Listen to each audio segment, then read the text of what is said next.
It's Suraj here from SolTech. In this quick video, I'd like to introduce the advanced selection techniques available in SolidWorks. So you might have already noticed I've got a selection filter toolbar activated right now. Just to show you guys how you can turn it on, just go into your main menu and go to View, Toolbars, and turn on your selection filter. Once you toggle that filter on, you'll see all the options available to you. This is some of the basic options that you might want to use. This exists at both part and assembly level. So at any stage, if you're interested in just selecting edges, you might want to turn on your filter edges. So this will help you avoid accidentally picking up vertexes or even faces. All right. In this video, my main intention is to show you the advanced selection techniques specific to assemblies. All right. So having said that, these are some of the options that are available to us. You'll see something called select all, volume select, select suppress, select hidden, select mated to, internal components, and select toolbox. And also an advanced select option. All right, you can activate these commands from your selection filter, or if on your main menu at the top, you can use this little drop down here and you'll have the same options available to you. All right, so I'll go through these options one at a time. Alright, so the first option we have select all, pretty self-explanatory. It's going to select all the components that you have on screen.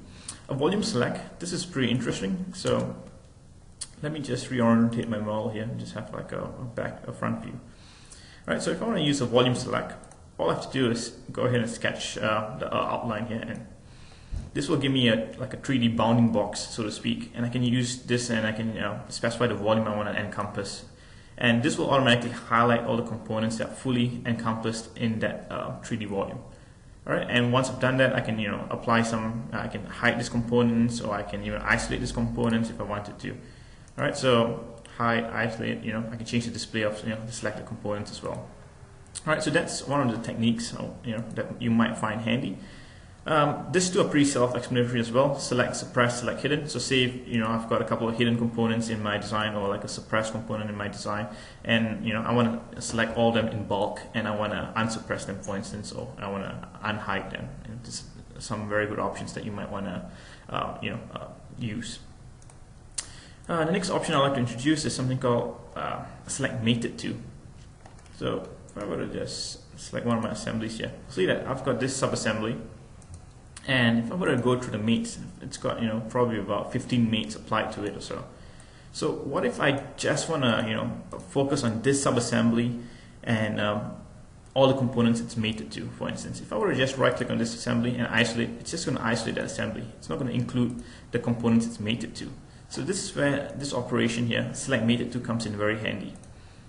Alright, so if I select my sub-assembly and then I use my advanced selection, my selection options, and I use this option that says select mated to, it's going to select all the other components that have mates with that sub-assembly. It's going to select it on screen as well as in my feature tree. Alright, so this is where it comes in really handy. I can just go ahead and choose to isolate all these components now.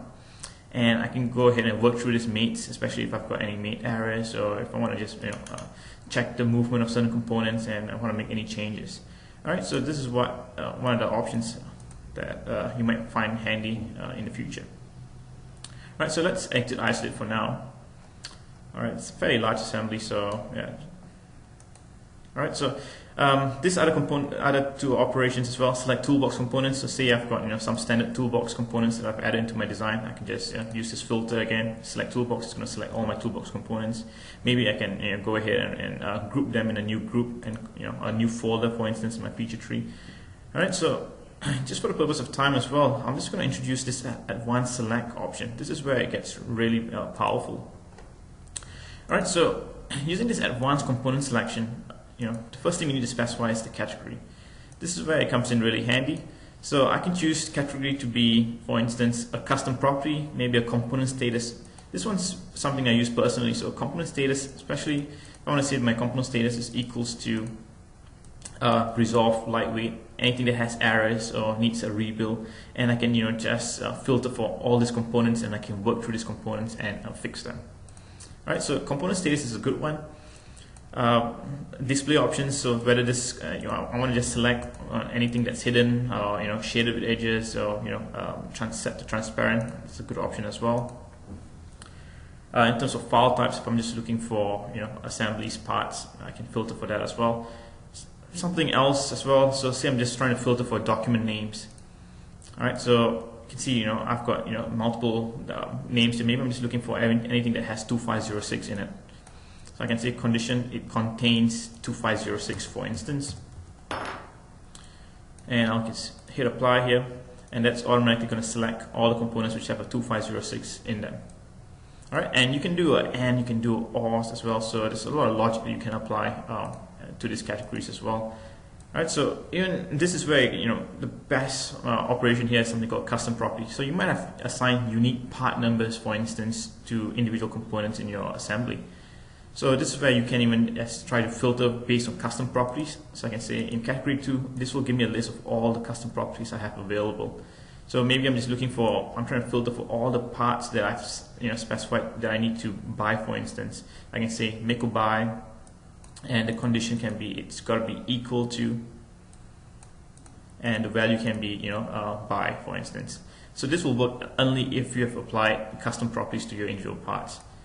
Okay, so this pretty much covers all I wanted to cover in this video. I hope you guys find this very beneficial, and I hope you guys use some of these techniques, as a future workaround for navigating through intricate and complex feature trees and assemblies with multiple parts. Hope you guys found it beneficial. Thank you.